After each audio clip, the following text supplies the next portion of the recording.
मैं अपने बेटे की दूसरी शादी में 7 साल के अपने नन्हे से पोते के पास शादी के हॉल में सजी मेज पर चुपचाप बैठी थी। अचानक उस बच्चे ने मेरा हाथ जोर से पकड़ लिया और बेहद धीमी आवाज में फुसफुसाया, दादी, मुझे अभी यहां से जाना है। मैं चौंकी। मैंने उससे पूछा, क्या हुआ बेटा? वो कांप रहा था। बोला, दादी, आपने मेज के नीचे नहीं देखा ना? मैंने धीरे धीरे अपनी नजरें नीचे झुकाईं और वहीं जम सी गईं। बिना कुछ कहे मैंने अपने पोते का हाथ पकड़ा और हम दोनों खामोशी से उठ खड़े हुए। आगे बढ़ने से पहले, मैं हूं लीना, आपकी कहानी की नरेटर। मैं लाती हूं जिंदगी की ऐसी सीख देने वाली कहानियां जो हम में से ज्यादातर लोगों पर बीत चुकी हैं या फिर भविष्य में ऐसे ही घटनाओं का सामना करना पड़ सकता है। नीचे कमेंट करके बताइए कि आप हमें कहां से देख रहे हैं और हिंदी रिवेंज स्टोरीज को सब्सक्राइब करना न भूलें। हम ऐसे लोगों की कम्युनिटी बना रहे हैं जो जानते हैं कि जिंदगी के सबसे अच्छे चैप्टर किसी भी उम्र में शुरू हो सकते हैं। अब कहानी पर वापस आते हैं। मैं शादी के हॉल के बीचों बीच बैठी थी। चारों तरफ मोमबत्तियों की रोशनी थी, जैसे पूरा हॉल चमक रहा हो। मेरे बिल्कुल पास मेरा छोटा सा पोता बैठा था, वो बच्चा जिसे मैं अपनी जान से भी ज्यादा प्यार करती हूँ। आज मेरे बेटे अर्जुन की दूसरी शादी थी, उसकी नई पत्नी आशा से। मेरा नन्हा आरव सफेद बिल्कुल साफ मेजपोश पर अपनी लाल खिलौना कार आगे पीछे चला रहा था। उसकी साफ मासूम आंखें जैसे अपनी ही दुनिया में डूबी हुई थीं, जहां आसपास बैठे बड़ों की बातें और शोर मौजूद ही नहीं थे। मैं उसे देखती रही और मेरा दिल पिघल गया। मैंने प्यार से उसकी गर्दन पर बंधी छोटी सी बोटाई ठीक की, जैसे उसे एक हरकत में मैं उसकी माँ मीरा की यादों को सहला रही हूँ, जिसकी हर कोमल मुस्कान मुझे आज भी कल की तरह याद है। हॉल में लाइव बैंड की धीमी संगीत बज रही थी। लोगों की बातचीत और गिलासों की खनक उसमें घुल रही थी। हर मेज पर सफेद गुलाबों की सजावट थी और मोमबत्तियों की रोशनी चांदी की प्लेटों पर झिलमिला रही थी। मैंने नजरें उठाकर अर्जुन को ढूंढा। वो एक मेज से दूसरी मेज पर जा रहा था, मेहमानों को धन्यवाद दे रहा था, मुस्कुराते हुए जाम उठा उठाकर टोस्ट कर रहा था। उसकी मुस्कुराहट चमकदार थी, लेकिन मैं जानती थी कि मीरा के जाने के बाद उसके दिल में जो खालीपन था वो आज भी वहीं छुपा हुआ था। थोड़ी दूरी पर आशा, मेरे बेटे की नई पत्नी, मोतियों से जड़ी शादी की पोशाक में बेहद खूबसूरत लग रही थी। वो अपनी सहेलियों के साथ फोटो खिंचवा रही थी। उसकी मुस्कुराहट एकदम परफेक्ट थी, जैसे उस पर किसी तरह की कोई छाया नहीं थी, मानो पूरी दुनिया उसी की हो। मैंने उसे देखा तो मेरे सीने में एक अजीब सी कसक उठी, एक अनजानी बेचैनी। मैंने खुद को समझाया कि शायद मैं बेवजह ज्यादा सोच रही हूँ। वेटर मेजों के बीच आराम से घूम रहे थे, वाइन परोसते हुए, खाली प्लेटें हटाते हुए, नैपकिन ठीक करते हुए। हमारी मेज पर बैठे एक बुजुर्ग दंपति ने मेरी तरफ मुस्कुराकर देखा। आरव कितना बड़ा हो गया है, अब कितने साल का है कमला जी? मैं मुस्कुराई और धीमी आवाज में बोली, अभी 7 साल का हुआ है। वक्त कितनी जल्दी बीत जाता है। मैंने केक का एक छोटा सा टुकड़ा काटकर आरव की ओर बढ़ाया। उसने ऊपर देखा, उसकी आंखों में हल्की सी चमक आई, लेकिन तुरंत फिर सिर झुका लिया और दोबारा अपनी खिलौना कार चलाने लगा, जैसे वही एक जगह हो जहां उसे सुकून मिलता हो। अचानक आरव रुक गया। उसके छोटे हाथ ठहर गए। उसने मुझे ऐसे देखा, एक ऐसी गंभीरता से जो उसके चेहरे पर कभी नहीं होती थी। मेरा दिल धक सा रह गया, बदन में एक अजीब सा डर दौड़ गया। उसने मेरा हाथ जोर से पकड़ लिया। उसकी उंगलियां बर्फ की तरह ठंडी थीं। घबराई हुई आवाज में उसने फिर फुसफुसाया, दादी, मुझे अभी यहां से जाना है। उसकी आवाज कांप रही थी, जैसे वो किसी ऐसे डर को रोक रहा हो जिसे वो खुद भी समझ नहीं पा रहा था। मेरा दिल तेजी से धड़कने लगा। मैंने झुककर उसका कंधा थाम लिया। क्या हुआ मेरे बच्चे, मुझे बताओ। आरव कांप उठा। उसने होंठ भींच लिए, फिर इतना धीरे बोला कि मुझे कान उसके मुंह के पास ले जाना पड़ा। दादी, आपने मेज के नीचे नहीं देखा ना? उसके शब्द मेरे सीने में किसी ठंडी छुरी की तरह उतर गए। सांस लेना मुश्किल हो गया। मैंने खुद को संभालने की कोशिश की, उसके बाल सहलाए, लेकिन उसकी आंखों में जो घबराहट थी उसे नजरअंदाज करना नामुमकिन था। ठीक है मेरा बच्चा, दादी देख लेती है, मैंने कहा, आवाज को शांत रखने की कोशिश करते हुए, जबकि मेरा दिल जोर जोर से धड़क रहा था। मैंने धीरे से मेजपोश का किनारा उठाया और अंधेरे में नीचे देखा। कुर्सियों के लकड़ी के पाए, आरव के छोटे छोटे जूते झूल रहे थे। और तभी मेरी नजर उस पर पड़ी। 4 तह में मुड़ा हुआ एक छोटा सा कागज ठीक आरव की कुर्सी के पास, इतना छोटा कि अंधेरे में लगभग खो सा गया था। लेकिन उसे देखते ही मेरी रगों में ठंड दौड़ गई। आरव मुझसे चिपक गया। उसका छोटा हाथ मेरी बाह को कसकर पकड़े हुए था। उसकी सांसें तेज थीं। हर कांपता हुआ पल बता रहा था कि कुछ बहुत गलत है। मैं पूरी तरह झुक गई और कांपते हाथों से वो कागज उठा लिया। आसपास लोग हंस रहे थे, जाम उठा रहे थे, लेकिन उस पल मेरी पूरी दुनिया सिमटकर सिर्फ मैं, आरव और मेरे हाथ में पकड़ा वो बदनसीब कागज रह गई। मैंने उसे खोला। मोमबत्ती की हल्की रोशनी में लिखा पढ़ा जा सकता था, टेबल नंबर 8, बच्चे की प्लेट में झींगे डालना। बस कुछ शब्द, लेकिन मेरे दिल पर किसी ने जोर का वार कर दिया। मेरी नसों में खून जैसे जम सा गया। आरव को झींगों से बेहद खतरनाक एलर्जी है। ये बात हमारे पूरे परिवार को अच्छी तरह पता है। एक छोटा सा टुकड़ा भी उसकी जान ले सकता है। ये किसने लिखा? कौन इतना निर्दयी हो सकता है? वो भी मेरे बेटे की शादी के दिन? मैंने आरव का हाथ कसकर पकड़ा। उसकी उंगलियां कांप रही थीं। मैं अचानक खड़ी हो गई, आसपास लोगों के हैरान चेहरों की परवाह किए बिना। पास बैठे बुजुर्ग दंपत्ति चुप हो गए और चिंता से मुझे देखने लगे। मैंने आरव को पूरी ताकत से अपने सीने से लगा लिया, जैसे डर हो कि छोड़ा तो वो कहीं गायब ना हो जाए। हंसी मजाक और संगीत जारी था, लेकिन मेरे लिए सब कुछ भारी, घुटन भरी खामोशी में बदल चुका था। मेरे जहन में यादों का सैलाब उमड़ आया। वो चमकता हुआ शादी का हॉल जैसे पीछे छूट गया और मैं उन सालों में लौट आई जब हमारा परिवार पूरा हुआ करता था। कभी मुझे लगता था कि मेरे बेटे का घर हमेशा हंसी से भरा रहेगा, लेकिन जिंदगी ने एक तेज हवा की तरह उस खुशियों की लौ को बुझा दिया और ऐसे जख्म दे गई जो कभी नहीं भर सके। मुझे मीरा, मेरी पहली बहू, आज भी वैसी ही याद है जैसे सुबह सुबह खिड़की से आती धूप। उसकी मुस्कान कोमल थी, सुकून देने वाली। वो हमेशा मुझे एक सगी बेटी जैसा एहसास कराती थी। मीरा कभी ऊंची आवाज में नहीं बोलती थी, कभी ऐसा कुछ नहीं करती थी जिससे चिंता हो। उसे देखते ही मन शांत हो जाता था। मुझे आज भी दिल्ली के बाहरी इलाकों की वो हवा भरी दोपहरें याद हैं जब मैं अर्जुन और मीरा के छोटे से घर पहुंचती थी। नन्हा आरव, जो तब चलना सीख रहा था, आंगन में रंगीन रबर की गेंद के पीछे हंसता दौड़ता रहता। मीरा बरामदे में ताज़ी सब्जियों की टोकरी लिए खड़ी रहती, बेटे को देख मुस्कुराती। माँ जी, मैंने आज जो दाल बनाई है ज़रूर चखिए, वो गर्व से कहती।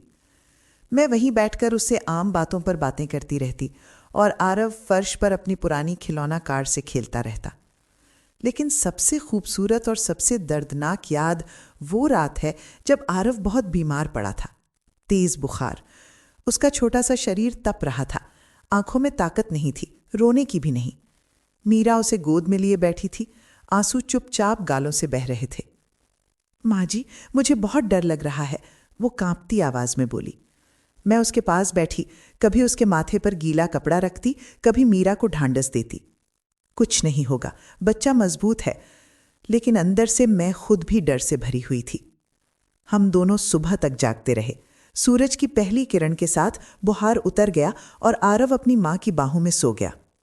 मीरा ने मेरी तरफ देखा, आंखें लाल थीं, लेकिन हल्की सी मुस्कान थी। माँ जी, आपका बहुत शुक्रिया।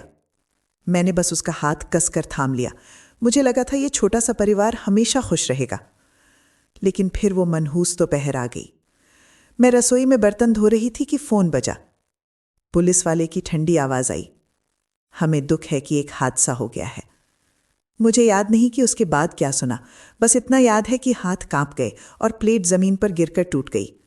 हाईवे पर एक बेकाबू ट्रक ने मीरा की गाड़ी को टक्कर मार दी थी। मैं वहीं खड़ी रह गई, दुनिया जैसे ढह गई। मीरा का अंतिम संस्कार 30 बारिश के दिन हुआ। 4 साल का आरव मेरी गोद में था। दादी, मम्मी कहाँ है? मैंने उसे कसकर पकड़ लिया और फुसफुसाई, बहुत सुंदर जगह पर है।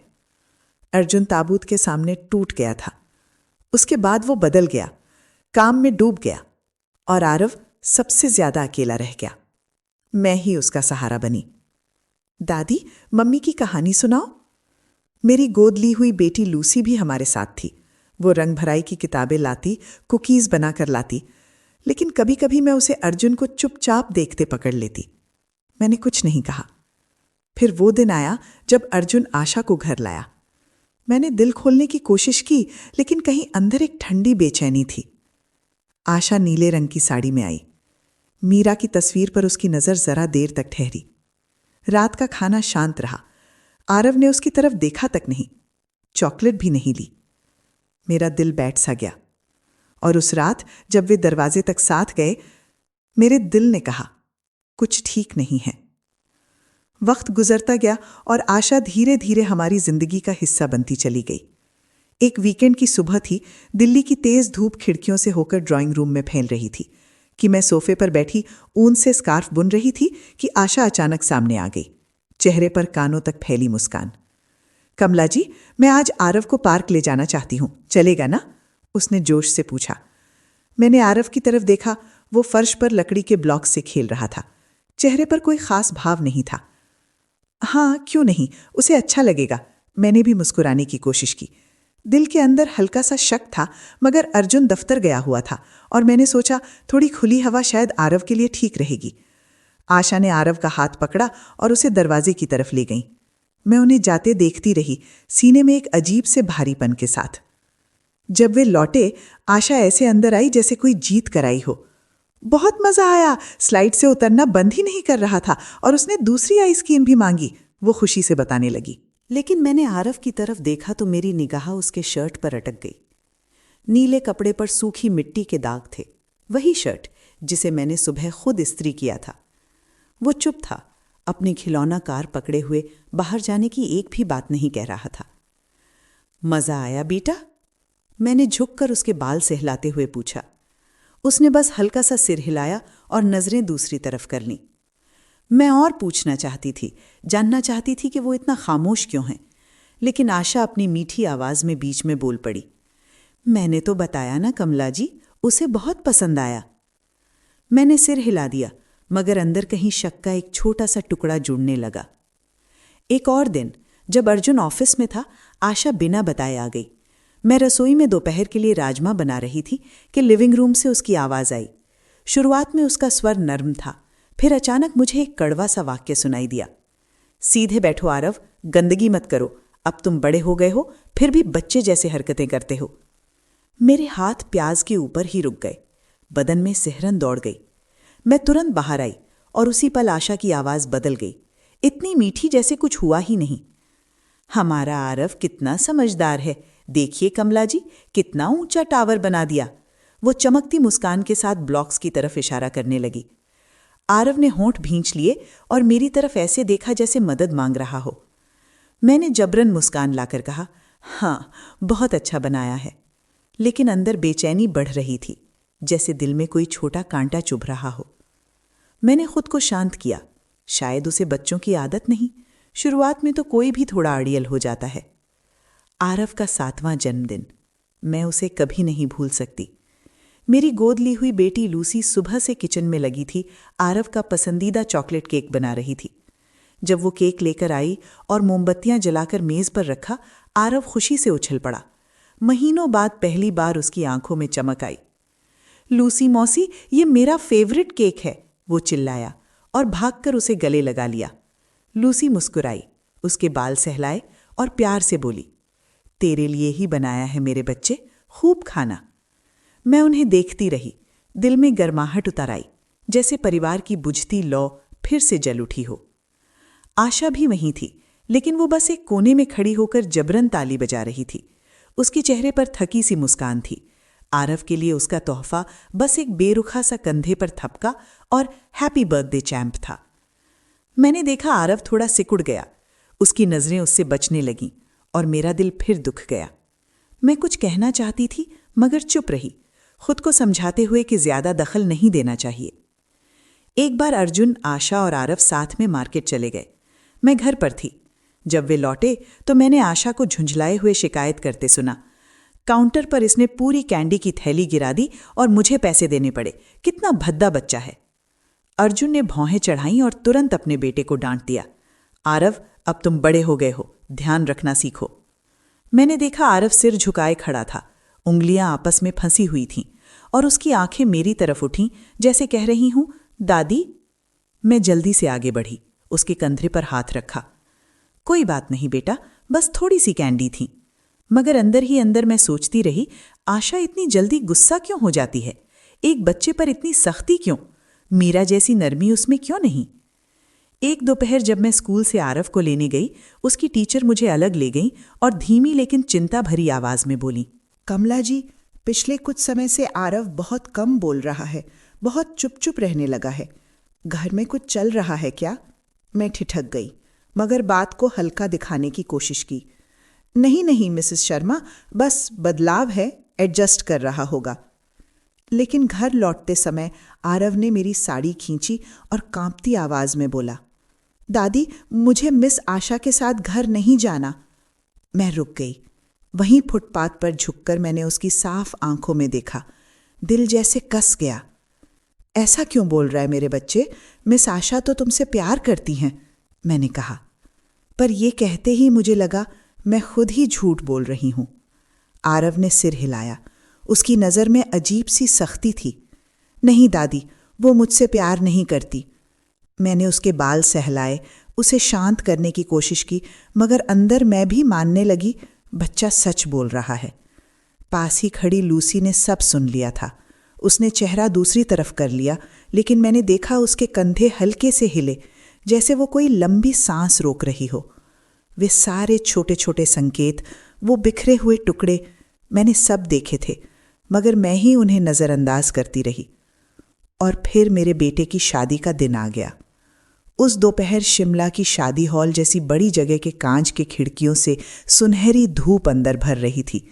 पूरा बॉलरूम रोशनी में नहाया हुआ था, जैसे ये दिन खुद अर्जुन की खुशी मनाने आया हो। मैं टेबल नंबर 8 पर बैठी थी। मेरे पास आरव और लूसी। आरव अपनी लाल खिलौना कार चला रहा था। हल्के हल्के व्रूम व्रूम बुदबुदा रहा था। मैंने उसे देखा तो दिल में ममता भर आई। लूसी हल्के बेज रंग के सिंपल ड्रेस में दूसरी तरफ बैठी थी। वो कभी कभी झुककर आरव के कान में कुछ कहती और सुबह की धूप जैसी मीठी मुस्कान देती।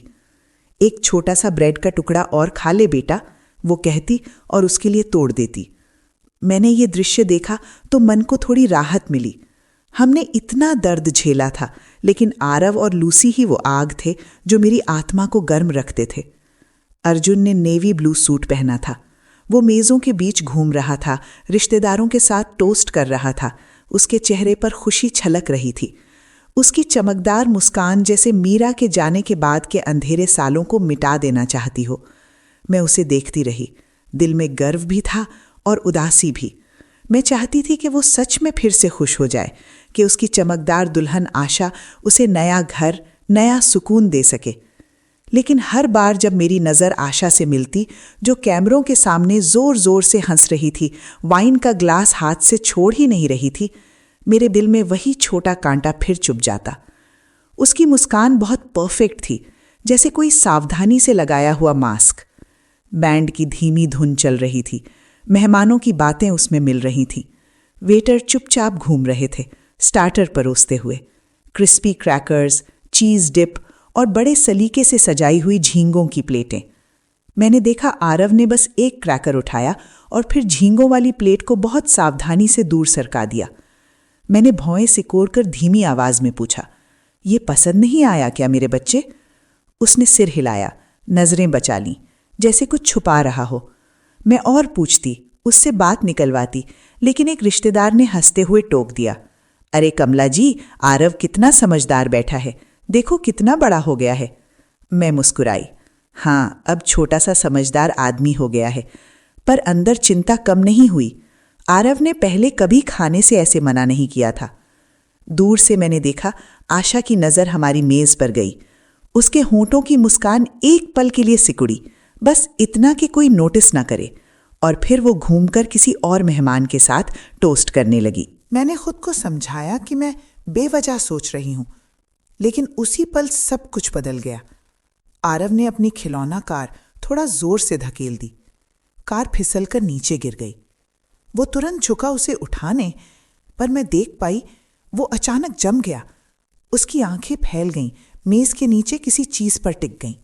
मैं झुककर पूछने ही वाली थी कि क्या हुआ, तभी आरव ने अपने कांपते हाथों से 4 तह में मुड़ा हुआ एक छोटा सा कागज निकाल लिया। चेहरा पीला पड़ चुका था। वो मेरे हाथ से चिपक गया और घबराकर फुसफुसाया, दादी चलो प्लीज, अभी चलो। मेरा दिल जैसे सीने से बाहर कूदने लगा। क्या हुआ बेटा? मैंने खुद को शांत रखते हुए पूछा, लेकिन उसकी घबराई आंखों ने मुझे भी डरा दिया। वो फिर वही सवाल दोहराने लगा जिसने मेरे खून को जमा दिया। दादी, आपने मेज के नीचे नहीं देखा ना? मेरे अंदर सब कुछ सुन्न हो गया। मैं झुकी, सफेद मेजपोश उठाया और नीचे अंधेरे में देखा। वही छोटा कागज आरव की कुर्सी के पास पड़ा था, देखने में बेकार मगर खतरे से भरा। मैंने कांपते हाथों से उसे उठाया। दुनिया फिर से सिकुड़ने लगी। बस मैं, आरव और मेरे हाथ में वो बदनसीब कागज। मैंने उसे खोला। मोमबत्ती की रोशनी में लिखा पढ़ा जा सकता था, टेबल, बच्चे की प्लेट में झींगे डालना। बस कुछ शब्द, मगर मेरे पूरे शरीर में करंट सा दौड़ गया। मेरे हाथ अपने आप कागज मरोड़ने लगे। संगीत, हंसी, सब कुछ जैसे किसी गहरे गड्ढे में गिरता चला जा रहा था। आशा अपनी चमकदार शादी की पोशाक में हॉल के कोने में अब भी हंस रही थी, गिलास उठाकर टोस्ट कर रही थी जैसे उसे दुनिया की कोई चिंता ही नहीं थी। अर्जुन अपने ऑफिस के लोगों के साथ फोटो खिंचवा रहा था। उसकी मुस्कान बता रही थी कि यही उसकी जिंदगी का सबसे खुश दिन है। लेकिन मेरे लिए वो पूरा हॉल एक नाटक बन चुका था, एक पर्दा जो उस भयानक सच को छुपा रहा था जो मैंने अभी खोजा था। मैंने कागज को कसकर पकड़ा। ऐसा लगा वो मेरी त्वचा जला रहा है। मेरा पोता, जिसे मैं अपनी जान से ज्यादा चाहती हूं, उसके पिता की शादी के दिन एक दुष्ट साजिश का शिकार बनने वाला था। मैंने लूसी की तरफ देखा जो आरव के पास बैठी थी। मेरे चेहरे के भाव देखकर उसकी आंखों में चिंता उतर आई। आरव का ध्यान रखना प्लीज, मैंने कहा, आवाज को स्थिर रखने की कोशिश करते हुए, हालांकि कांपना छुप नहीं रहा था। लूसी ने तुरंत सिर हिलाया, आरव को अपने पास खींचकर कसकर पकड़ लिया, जैसे ढाल बन गई हो। आप कहाँ जा रही हैं?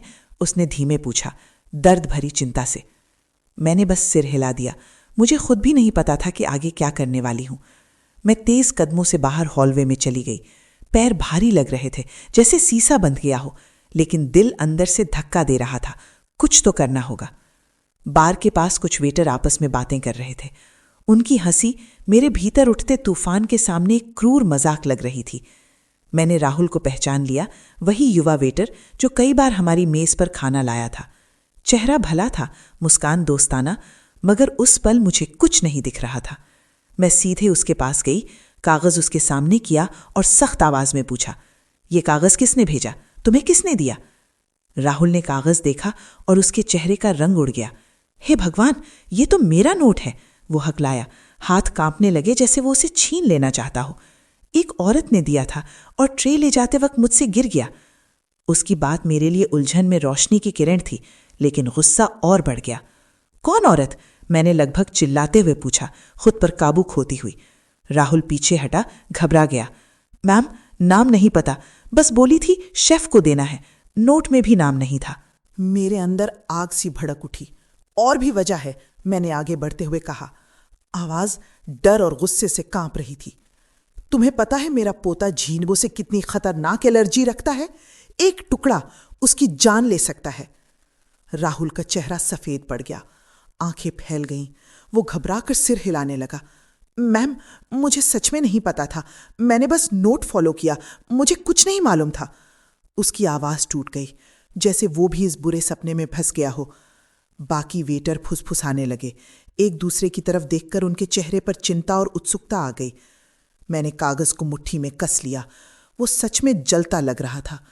मैं चीखना चाहती थी, सब तोड़ देना चाहती थी, लेकिन मैं जानती थी अगर मैं टूट गई तो आरव कौन बचाएगा। हॉल के अंदर से माइक पर खुशी खुशी अनाउंसमेंट हुई, अब मेन कोर्स परोसा जाएगा। वो आवाज मेरे लिए एक चेतावनी थी, वक्त निकल रहा है। अगर मैं रुकी तो आरव के सामने घातक जाल बिछ सकता है। मैंने गहरी सांस ली, अपने शरीर की कंपकमी को रोकने की कोशिश की। मैं जानती थी अब चुप नहीं रह सकती। अगर मैंने अभी कदम नहीं उठाया तो मैं खुद को कभी माफ नहीं कर पाऊंगी। मैं कागज को हाथ में पकड़े सबूत की तरह वापस बॉलरूम में लौट आई। सब कुछ वैसा ही था, मोमबत्तियां, संगीत, मेहमानों की हंसी। वेटर चुपचाप मेन कोर्स रख रहे थे, भुने हुए खाने की खुशबू हवा में फैल रही थी। लेकिन मेरे लिए सब नाटक था। मैंने आरव को देखा, लूसी से चिपका हुआ। उसकी साफ आंखों में डर था और वो आंखें मुझ पर ही टिकी थीं, जैसे मैं ही उसका आखिरी सहारा हूं। मैंने आरव का छोटा हाथ पकड़ा। उसकी उंगलियां कांप रही थीं और फिर जैसे किसी अदृश्य ताकत ने मुझे खड़ा कर दिया। मैं अचानक उठ खड़ी हुई। मेरी आवाज संगीत और बातचीत के ऊपर साफ और कठोर गूंज गई। 1 मिनट, खाने से पहले मुझे एक बात साफ करनी है। पूरा हॉल जैसे थम गया। सबकी नजरें टेबल नंबर 8 पर आ गईं, जहां मैं आरव के साथ खड़ी थी और लूसी बैठी थी। उसकी आंखों में भी एक अजीब सी दृढ़ता चमक रही थी। गिलासों की कनक रुक गई, फुसफुसाहटें दब गईं। मुझे बस अपने दिल की धड़कन सुनाई दे रही थी। मैंने कागज ऊपर उठाया। उस पर लिखे शब्द एक सीधा इल्जाम थे। ये नोट किसने लिखा जिसमें टेबल 8 पर बैठे बच्चे की प्लेट में झींगे डालने को कहा गया है? मैंने पूछा। मेरी आवाज गुस्से से कांप रही थी, मगर मैं उसे तेज और साफ बनाए रखने पर मजबूर थी। हॉल में फुसफुसाहटें उठने लगीं, शांत झील में छोटी लहरों जैसी। लोग एक दूसरे को देखने लगे। किसी के चेहरे पर हैरानी थी, किसी पर उलझन। मैंने आरव की पकड़ महसूस की, जैसे वो मुझसे भीख मांग रहा हो कि मैं उसे बचा लूं। अर्जुन दूसरी मेज से दौड़ता हुआ आया। चेहरे पर जो मुस्कान थी वो मेरे भाव देखकर तुरंत चिंता में बदल गई। मां, क्या हो रहा है? उसने घबराकर पूछा। मैंने तुरंत जवाब नहीं दिया। मैंने कागज मेज पर रखकर उसे उसकी तरफ सरका दिया। खुद पढ़ लो, मैंने सख्ती से कहा, जबकि अंदर मैं पूरी तरह टूट रही थी। अर्जुन ने कागज उठाया। उसकी आंखें शब्दों पर दौड़ी। मैं देख रही थी उसका चेहरा पीला पड़ने लगा, हाथ हल्का सा कांपा। ये इसका मतलब क्या है? वो स्टंड होकर बोला, पहले मेरी तरफ फिर आरव की तरफ देखकर, जैसे कोई तर्क ढूंढ रहा हो। आशा चमकदार शादी के लिबास में हमारे पास आ गई। उसके चेहरे पर परफेक्ट हैरानी थी, जैसे पहले से तैयार। ये सब क्या है? कोई मजाक है क्या? उसने नर्म स्वर में कहा, लेकिन उसकी आंखों में जो एक पल के लिए घबराहट चमकी, मैं देख चुकी थी। मैंने सीधे उसकी आंखों में देखा। मेरे अंदर गुस्सा और डर एक साथ कस रहे थे। मेरा पोता झींगों से एलर्जिक है, मैंने कहा। यह मजाक नहीं है, यह हत्या की कोशिश है। मेरे शब्द बिजली की तरह गिरे। हॉल में मौत जैसी चुप्पी छा गई। कुछ मेहमानों के मुंह खुले रह गए, कुछ ने फुसफुसाना शुरू कर दिया। नजरें मुझसे आशा की तरफ आने जाने लगीं। आशा ने एक बनावटी हंसी छोड़ी, जैसे अपना संतुलन बचाने का मास्क। कमला जी, इस कागज पर किसी का नाम नहीं है, उसने व्यंग से कहा। आप एक बच्चे की मिलीजुली कहानी पर भरोसा करेंगी? हो सकता है उसने खुद बना लिया हो। कुछ मेहमानों ने संदेह भरी बातें करनी शुरू कर दी। शायद कोई गलतफहमी हो, किसी ने फुसफुसाकर कहा। शादी में ऐसा कौन करेगा? मेरी नसों में खून उबल रहा था। आशा की ढिठाई ने मुझे लगभग गूंगा कर दिया था। मेरा मन कर रहा था मैं चीख पड़ूं, मैं उस चमकदार शादी के लिबास को वहीं नोच कर फेंक दूं, ताकि सबके सामने सच्चाई दिख जाए। लेकिन मुझे खुद को संभालना था, आरव के लिए, अपने परिवार के लिए। अचानक लूसी उठ खड़ी हुई। उसने आरव को और कसकर अपनी बाहों में भर लिया। उसकी आंखें लाल थीं और नजर आशा पर जमी थी। बहुत हो गया आशा। लूसी की आवाज ठंडी थी, मगर उसमें दर्द भी था, जैसे अब वो खुद को रोक नहीं पा रही हो। लूसी एक कदम आगे बढ़ी और उसने आशा के गाल पर थप्पड़ मार दिया। वो थप्पड़ पूरे हॉल में गूंज गया, एक सूखी तेज आवाज जिसने खामोशी और झूठ दोनों को चीर दिया। सबके कदम जैसे जम गए, मैं भी। आशा ने हाथ अपने गाल पर रखा। उसकी आंखें हैरानी से फैल गईं। फिर वो तुरंत अर्जुन की तरफ मुड़ी और रोते हुए बोली, देखा, ये जलन में पागल हो गई है, इसीलिए मुझ पर हाथ उठा रही है। मैंने ऐसा क्या कर दिया? लेकिन लूसी पीछे नहीं हटी। उसकी मुट्ठियां भींची हुई थीं, आवाज गुस्से से टूट रही थी। यहां असली घटिया इंसान तुम हो। अपने ही शादी के दिन एक मासूम बच्चे को नुकसान पहुंचाना चाहती थीं। उसके शब्द हॉल की भारी हवा में चाकू की तरह कटे। मेहमानों की शंका अब आशा की तरफ मुड़ने लगी। मैंने देखा उसके चेहरे की नकली मुस्कान एकदम ढीली पड़ गई। अर्जुन बिल्कुल स्थिर खड़ा था। उसकी नज़र कभी मुझ पर, कभी लूसी पर, कभी आशा पर जा रही थी, जैसे वो दो दुनिया के बीच फंस गया हो। लूसी, शांत हो जाओ, उसने कांपती आवाज में कहा। मगर मैं जानती थी अब उसे खुद भी नहीं पता कि किस पर यकीन करे। मेहमानों की फुसफुसाहटें लहरों की तरह बढ़ने लगीं। सबकी आंखें टेबल 8 पर टिक गईं, मेरे ऊपर, आशा पर और आरव पर, जो लूसी की गोद में कांप रहा था। आशा ने अपनी बनावटी शांति बचाए रखने की कोशिश की, मगर जब वो बोली तो मैंने उसके हाथों का कांपना देख लिया। ये बदनामी है, किसी ने जानबूझकर ये कागज रखा होगा ताकि हमारी शादी खराब हो जाए। उसकी आवाज़ तेज थी, मगर उसकी आंखों में वही घबराहट थी जैसे उसका परफेक्ट मास्क टूटने लगा हो। अब मुझसे उसकी ढिठाई और नहीं सहन हुई। मेरे अंदर का गुस्सा आग की तरह भट पड़ा। मैंने मेज पर जोर से हाथ मारा, ग्लास तक हिल गए। बस, मैंने ऐसे ठंडे स्वर में चीखा कि बैंड का संगीत भी जैसे धीमा पड़ गया। राहुल, इधर आओ। वो युवा वेटर राहुल एक कोने से घबराता हुआ आया। उसका चेहरा डर से सफेद था। उसकी आंखें इधर उधर भाग रही थीं, जैसे सच और आने वाले तूफान के बीच फंसा हो। मैंने उसके सामने कागज रखा। आवाज कांप रही थी, मगर सख्त थी। कंफर्म करो, यही वो नोट है जो तुम्हें मिला था? वो हकलाकर बोला। जी मैम, यही है। एक औरत ने मुझे दिया था और ट्रे ले जाते वक्त मुझसे गिर गया। वो सर झुकाने लगा, जैसे मेरी नज़र से बचना चाहता हो। मेरे भीतर खून खौल रहा था, लेकिन मैंने खुद को संभाला क्योंकि पूरे हॉल की निगाहें हम पर थीं। आशा बीच में कूद पड़ी, आवाज तेज, लगभग बेताब।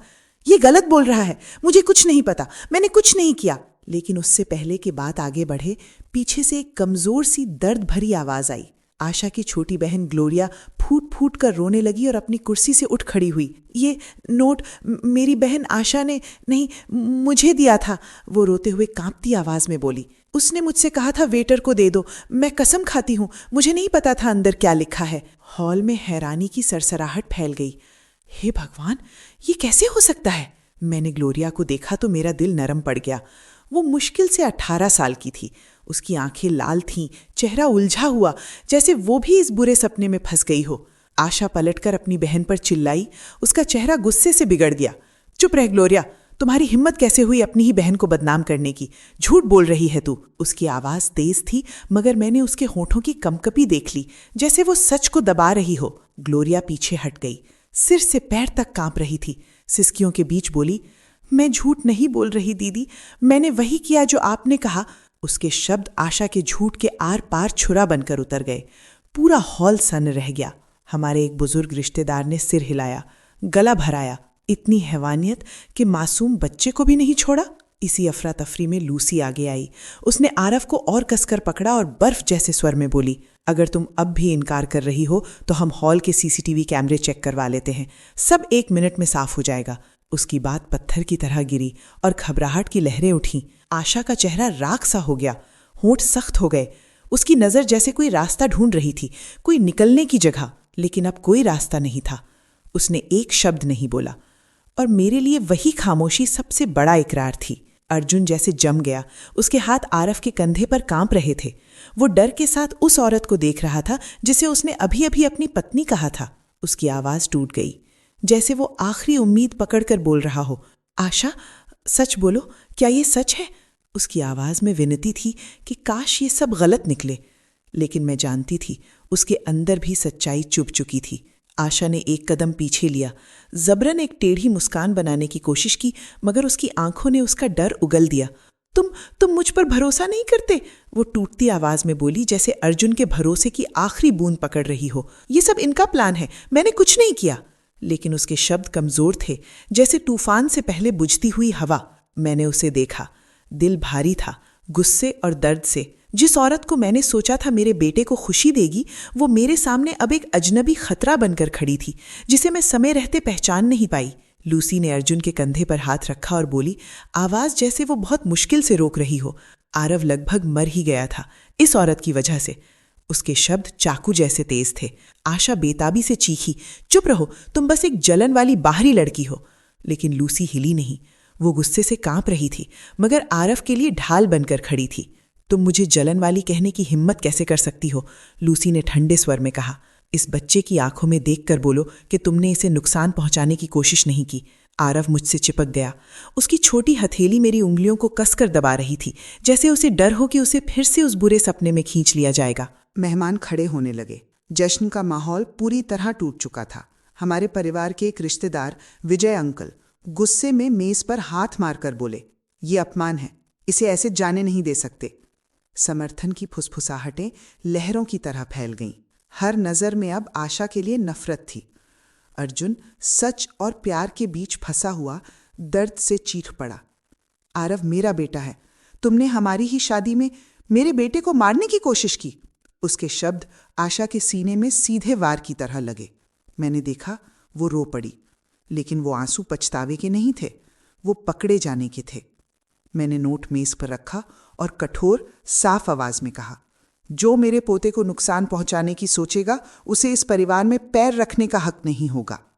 मेरे शब्द फैसला थे, अटल, अंतिम। आशा ने ऊपर देखा।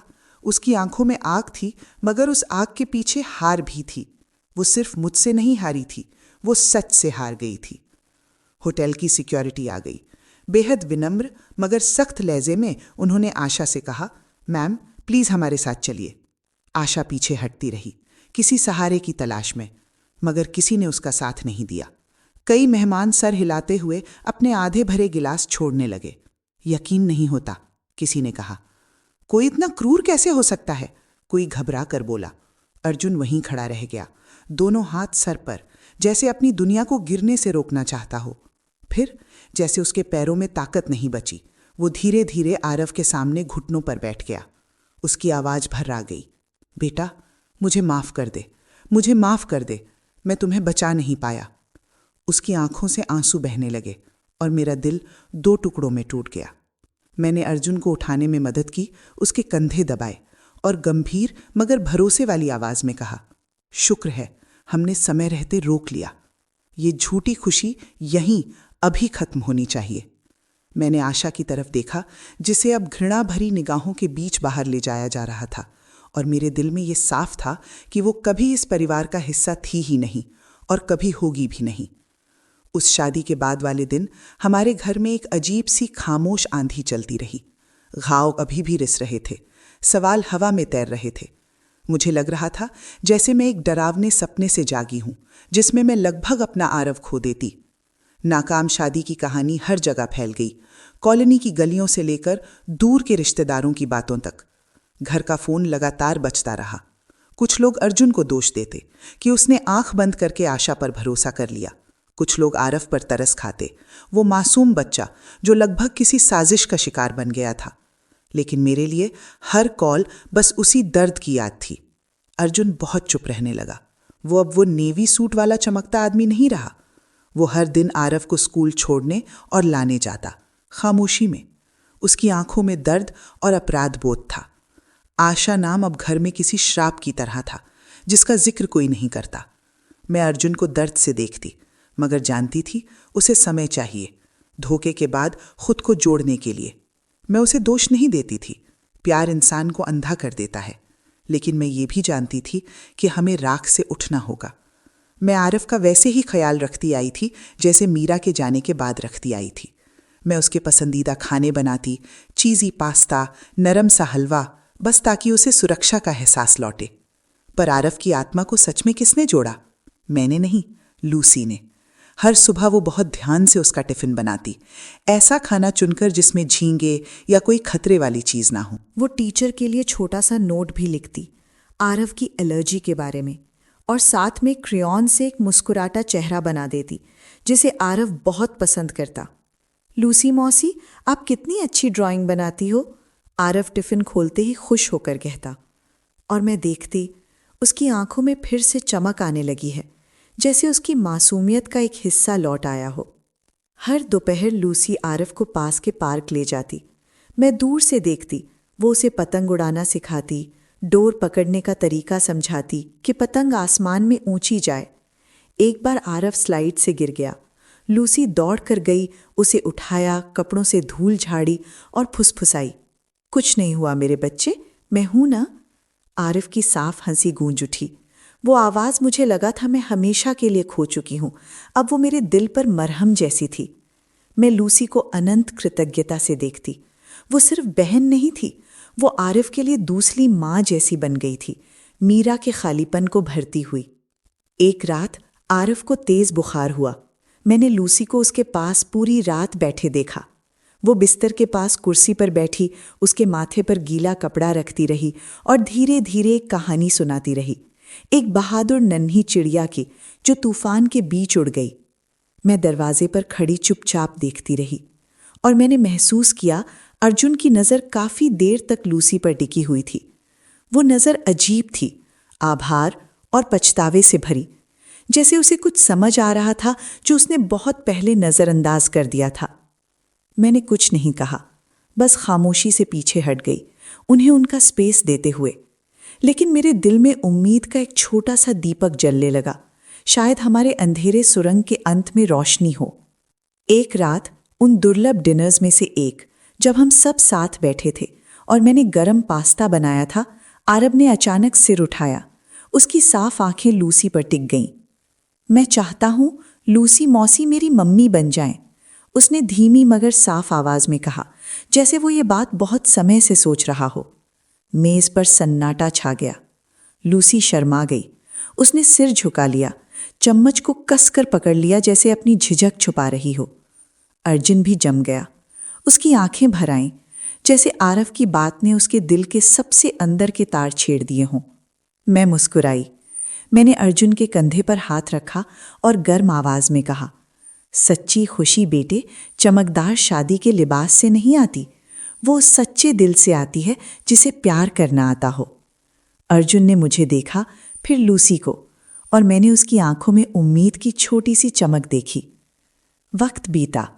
आशा हमारी जिंदगी से एक जहरीली हवा की तरह पूरी तरह गायब हो गई। आरिफ फिर से खुश रहने लगा।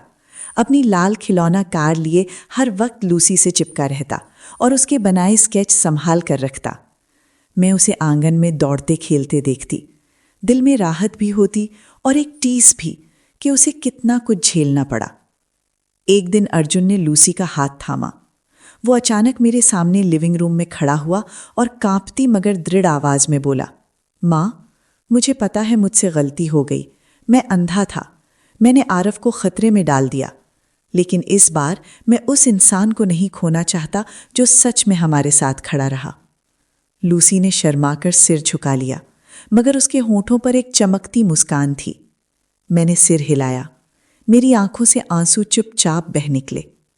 बेटा, मुझे बस तुम और आरव खुश दिखो, यही चाहिए, मैंने भर्राई आवाज में कहा। उस रात जब आरव सो गया, मैं खिड़की के पास बैठी शांत गली के ऊपर फैले चांद को देख रही थी। उसकी चांदी जैसी रोशनी मुझे याद दिला रही थी कि हमारे घर ने अंधेरे दिन देखे हैं, पर रोशनी हमेशा कोई रास्ता ढूंढ ही लेती है। मैंने खुद से धीरे धीरे कहा, परिवार हमेशा खून से नहीं बनता, कई बार वो प्यार और हिम्मत से चुना जाता है। उस मनहूस शादी के बाद हमारे लिए सच में रोशनी वाला नया अध्याय शुरू हो गया था। मैंने आंगन की तरफ देखा जहां कल लूसी और आरव की उड़ाई पतंग अब भी पड़ी थी, और मुझे यकीन हुआ कि पुराने घाव शायद पूरी तरह ना भरें, लेकिन हम साथ रहकर प्यार और ताकत के सहारे आगे बढ़ेंगे। इस सब से गुजरकर मैं एक बात समझ गई, जिंदगी में कुछ नुकसान कभी वापस नहीं आते, कुछ धोखे दिल तोड़ देते हैं, मगर सच्चा प्यार ही वो रोशनी है जो रास्ता दिखाता है। परिवार सिर्फ रिश्तों का नाम नहीं, वो फैसलों का नाम भी है। एक दूसरे को अंधेरे और खतरे से बचाने की हिम्मत। असल खुशी दिखावे से नहीं आती, वो त्याग और सच्चे अपनेपन से आती है। और मैं चाहती हूँ आप सब याद रखें, सुनना सीखिए। कभी कभी एक छोटा सा ध्यान, एक छोटी सी सावधानी किसी की जान बचा सकती है। और दयालुता ही हमें उन रातों से बाहर निकालती है जिनका अंत दिखाई नहीं देता। आपने जो कहानी सुनी है उसमें कुछ नाम और जगहें पहचान छुपाने के लिए बदली गई हैं। हम ये किसी को जज करने के लिए नहीं कहते, बस इस उम्मीद में कि कोई सुने, रुके और सोचे। कितनी माएं अपने ही घर में चुपचाप टूट रही हैं। मैं सच में जानना चाहती हूं, अगर आप मेरी जगह होते तो क्या करते? क्या आप शांति बनाए रखने के लिए चुप रहते या अपनी आवाज वापस पाने के लिए सबके सामने सच बोलते? अपनी राय जरूर बताइए, क्योंकि हर कहानी किसी और के लिए रोशनी बन सकती है। भगवान सबको अपनी हिफाजत में रखे, और मुझे यकीन है हिम्मत हमें बेहतर दिनों तक ले जाएगी। अब फाइनल स्क्रीन पर मैं आपको चैनल की 2 पसंदीदा कहानियां छोड़ रही हूं। मुझे यकीन है आप हैरान रह जाएंगे।